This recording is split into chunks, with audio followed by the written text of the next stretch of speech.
Hi Wednesday morning நேற்று நைட்டே தட்டைப்பயிரை ஊற வச்சுட்டேன். இன்றைக்கி ரொம்ப ரொம்ப சிம்பிளான பிரேக்ஃபாஸ்ட் தான். தட்டைப்பயிர் சுண்டலும் அப்புறம் நட்ஸ் பனானா ஸ்மூத்தி தான். வெறும் நட்ஸ் ஸ்மூத்தி மட்டும் தான் பண்ணலான்னு நைட்டு வரைக்கும் பிளானு. அப்புறம் கொஞ்சம் ஃபில்லிங்காக இருக்கணும்னு சொல்லிட்டு பனானாவும் கூட ஆட் பண்ணிக்கிட்டேன்.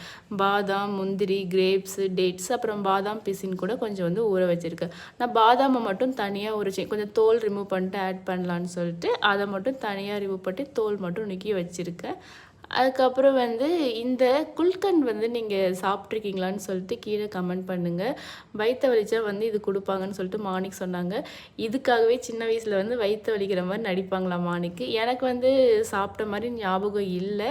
ஆனால் டேஸ்ட் வைஸ் பார்த்திங்கன்னா வேறு லெவலில் இருந்துச்சு, சூப்பராக இருந்துச்சு. அதுக்கப்புறம் ஸ்மூத்தி நான் ரெடி பண்ணிட்டேன்.